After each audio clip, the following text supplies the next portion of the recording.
Hi, folks. Welcome to the Skeleton Reps virtual Salon series.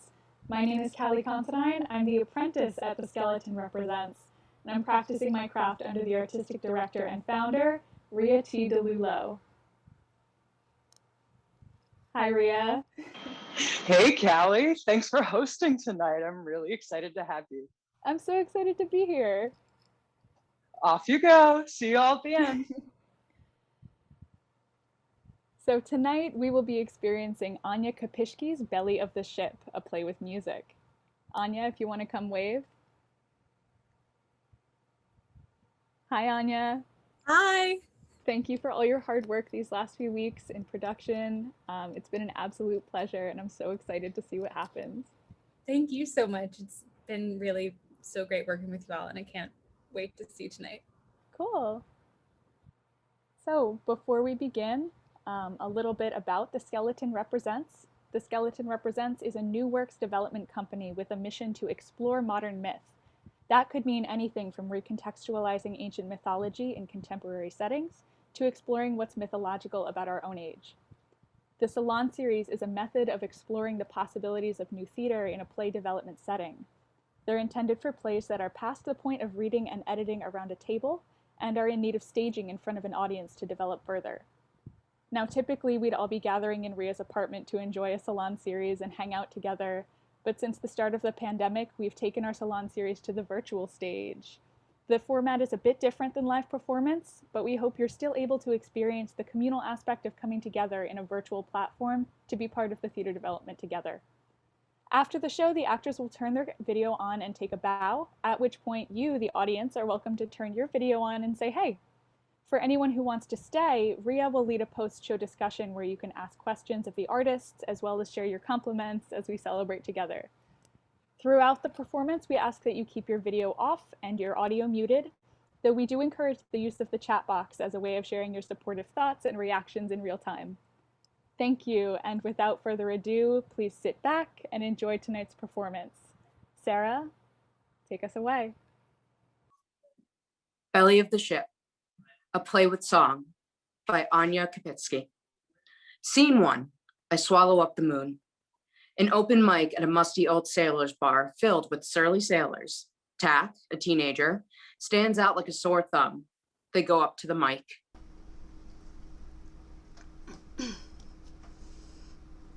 Hey guys. Just here to tell a few jokes. That was... I'm kidding. I'm not funny. No jokes from me. Silence. She puts down a hat for tips. You like sea shanties? Well, you're getting a sea shanty. That's all I got. This is gonna be a bit rough. I sound like a man. Spending too much energy on the banter and not enough fun.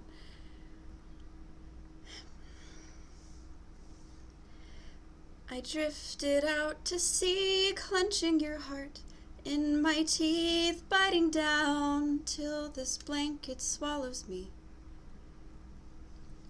Don't leave me alone with my thoughts.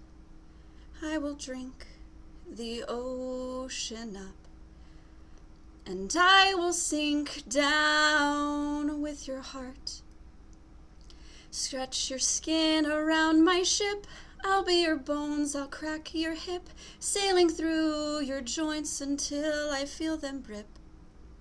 I swallowed up the moon when we were young, and now I've got you hiding underneath my tongue. I sailed across your knee, a little shipwreck, never sank me, but I'm heavy with the moon in my belly. Don't leave me alone with my thoughts. I will drink the ocean up, and I will sink down with your heart. Caught your smile in the moon. Something about the sky always frightened you. Something about the sea always made me swoon. In the belly of the ship, I lost the view.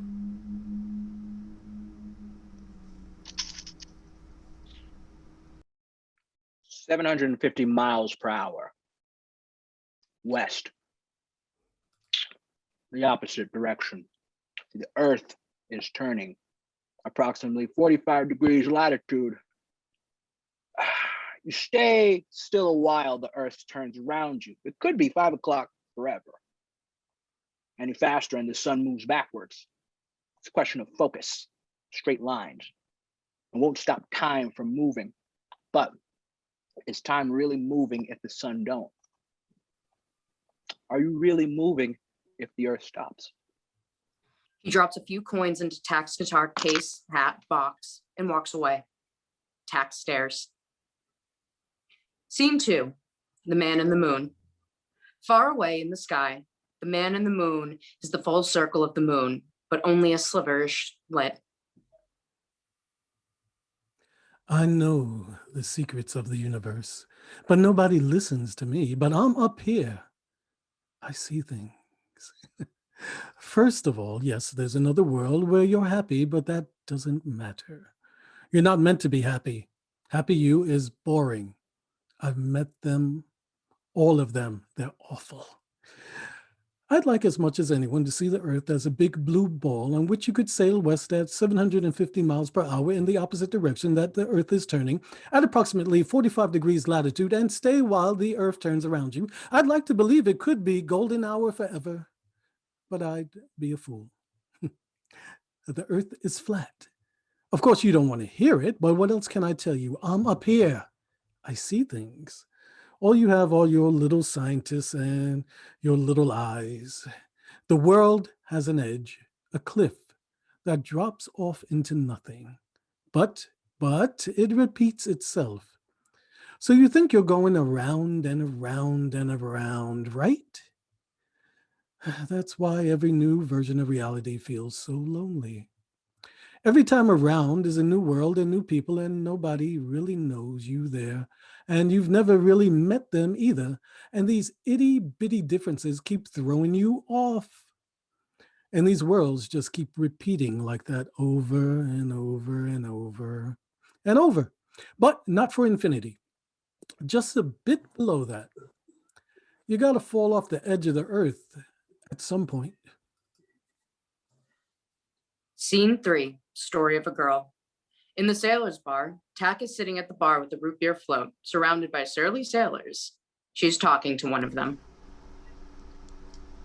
So I had this dream the other night. So everyone was on the boat, hanging out, having a great time. We had this test in the morning, but it really wasn't a big deal. My hair was still wet from the shower, and it smelled like Garnier, and the boat smelled like fish. So then they said they were going down to the bunker. I didn't really want to. They walked to the edge of the ship and looked out at the water. It was all inky and shit, like black velvet. I didn't really want to, but I went over to join them. Then they just kind of tipped forward into the water. Their bodies just hung there, toes still latched onto the edge of the ship, the hair on the back of their heads swirling around like mermaids. I tried to pull them out, but they were all so heavy, like waterlogged. I pulled on their ankles as hard as I could, but I got very, very tired and and let go, and their bodies floated farther and farther away. Like, what am I supposed to do in that situation? Sorry about your friends, kid. It's fine. It was just a dream. You really think so? Well, I guess I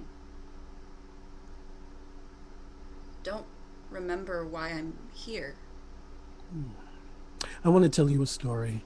It's from this German play by a Wazak or something. So it goes. Once upon a time, there's a kid, no father, no mother.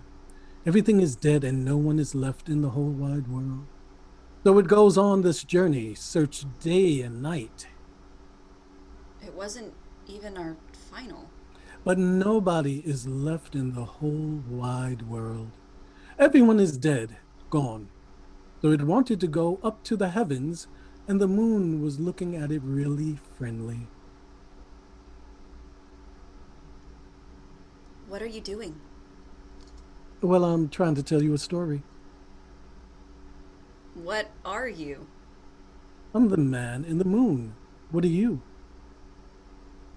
I'm Tack. No, you're a little girl. No, I just told you, I'm Tack. Maybe that's what people call you, but you're not a Tack, you're a little girl. I didn't ask what people call you.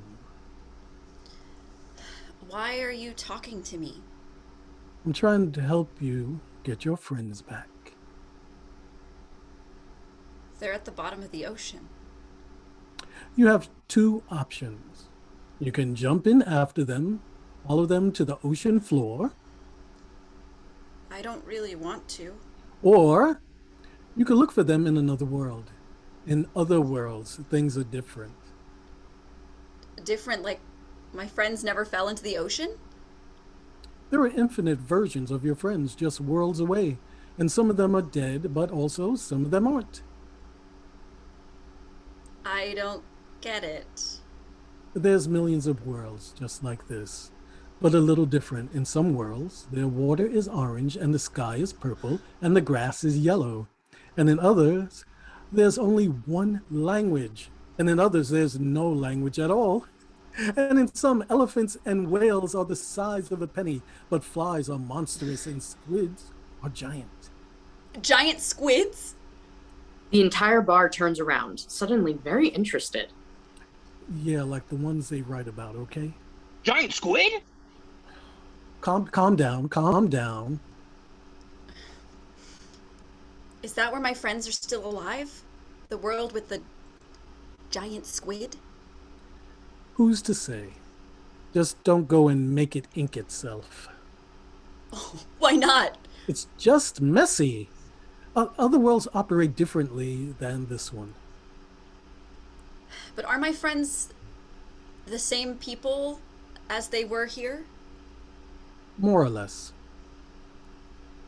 Yeah, okay. I don't want some clones of my friends. I want my friends from this world who talk to me like this version of me, not the other me's floating around out there. Your friends from this world are at the bottom of the ocean. How would I even get to another world? Just sail laterally. Why should I believe you? Look, kid, your friends are gone. You saw it, I saw it, and I'm telling you that you can't get them back. Everything can go back to the way it was. This is a once in a lifetime opportunity. You could control time, destiny, death even, if you just listen to me. I'm up here. I see things.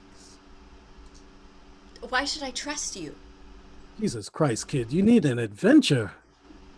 The bar becomes Tack's ship. They are the captain. The surly old sailors become fish heads, and the ocean floods in. Tack is what we call a late bloomer. Tack was supposed to fall into the ocean like the rest of her friends. She was supposed to align her body with the rhythms of the moon and yada, yada, yada. Become a person like everybody else. But I've never seen someone resisted so long. Something about her body just doesn't want to go through life, through change like everyone else. People aren't supposed to move backwards. Well, I don't know. Somehow she's resisted every pull of the universe up until this point, and she's trying so hard. I wanted to help the kid.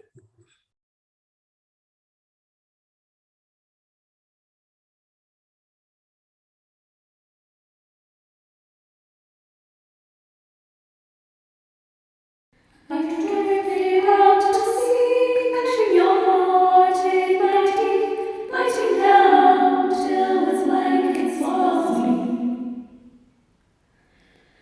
Don't leave me alone with black thoughts.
And I will sink down in your heart, caught to smile in the moon.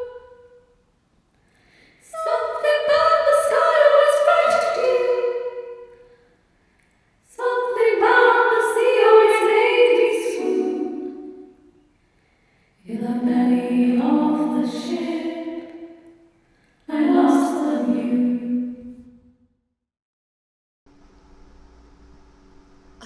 Who are they? The sirens? They're just silly girls. Don't listen to them. But why are they in the middle of the ocean? That's where all the fish are. Fish heads flop onto the rock. Oh. Why don't they look at me? Because they're very busy. Oh. Scene 4. Games. Middle of the ocean. The sirens are playing a game on their rock. They are each wearing a sign with their name printed on it. Who's the most beautiful of all of us? Morgan. No, Morgan is the most physically attractive. Doris is the most beautiful.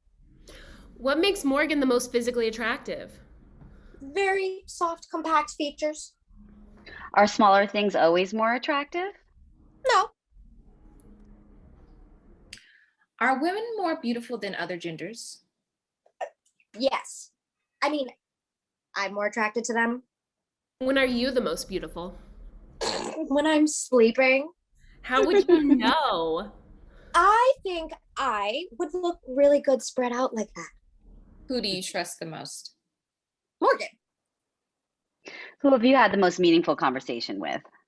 You. Who has the most annoying laugh? You. That's the funniest. Ava. Who's the most interesting to you? Interesting. Like a character study. Doris. Who are you most attracted to? Doris. What's your biggest worry? I don't think people take me seriously. We don't. Hey, Tack, wake up. Hey, kid, wake up. That night I had a dream about them. Scene 5. Tack's dream. We are in Tack's dream.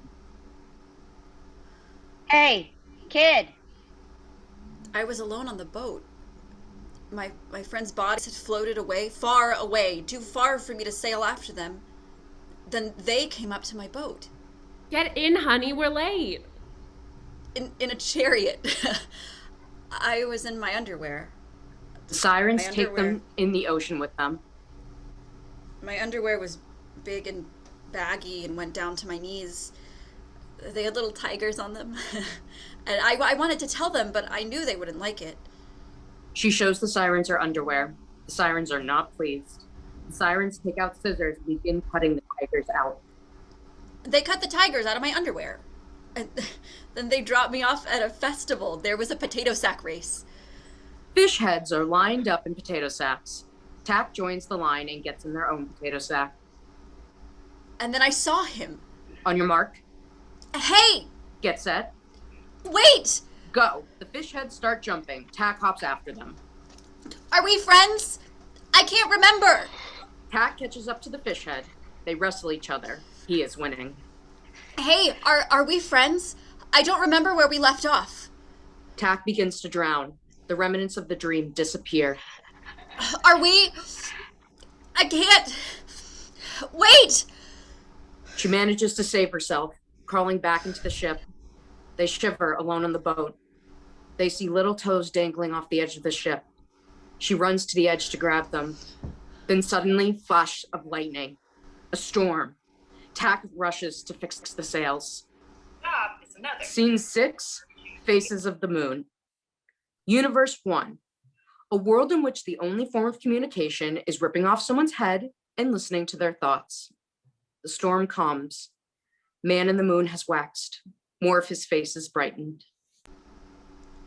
Shit, kid, calm yourself. You're making me nervous. You again? Hey, I'm the good guy, remember? You were falling for the sirens and I saved you. You're welcome. Your face looks different every time I see you.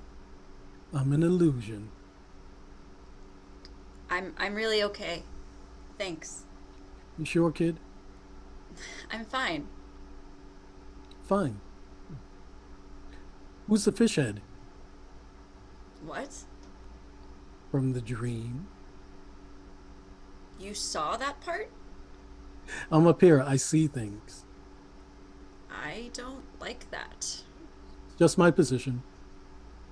Are you following me? I'm an illusion. Okay, I get it.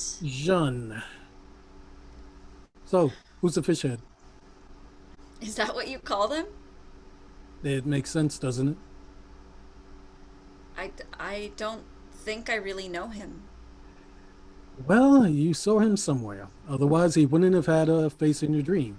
You know, every face you see in your dreams comes from your life, even someone you've seen on the street. Your brain can't make that up. So he must have been a stranger I saw on the street. But the question is, who or what does he represent? The problem with people is the inevitable hole they leave in your head when a part of them dies. The part of you, a part of them that you liked, maybe even the part of them that liked you. And suddenly, every author they introduced you to, every activity you did together, every strange speech pattern you picked up from them sits in this big stinking hole that feels suddenly inauthentic to who you are. Every activity feels suddenly insignificant and not quite as fun. Maybe they were the most interesting part about you. Who's to say? Maybe if they were here, you'd be having fun. You don't miss people. You just miss the way they made you feel. So you miss the way he made you feel. Yeah, I think so. But someone else will make me feel that way. Okay, whatever you say. They pass Nix and Morgan sitting on the Siren's Rock. Both of their signs are blank. Hey, there they are again. So it seems. Are we going in circles? No, Are they following us? no, we're going laterally. Hey! Hey! Calm down, kid. Why won't they acknowledge me? They don't communicate that way. Your hey doesn't mean anything here. Here? We moved forward. This is a different version, and some things operate differently in this world. We should show some respect. So they're not? Shh. Look, they're communicating. Don't ruin it with your English. Nix takes off Morgan's head. Morgan takes off Nick's head. Nix and Morgan switch heads. They look at each other, laugh, and point. They imitate each other. They sit silently, listening to the other's thoughts. Morgan's head slaps Nick's head. Nick's head slaps back. They continue back and forth until Morgan's head shoves Nick's head underwater, looks Tack in the eye, and smiles. Nick's head comes to surface and rips her head back off to Nick's shoulders. With her head back on, Nick sees Tack, smiles. Tack smiles back. So, you want to go meet your friends? I think I'll hold out for the ones that talk. Scene 7. Are you okay? Universe 2. A world with purple water, orange skies, movie tropes, and dancing fish heads. Doris wears a sign that says, sad girl. Ava wears a sign that says, bitch princess. Nix wears a sign that says, one of the boys. Morgan wears a sign that says, jaded. Who will age best? Ava points at Nix. Nix points at Doris. Doris points at Nix. Morgan points at Ava. Haha, okay, guys, I know.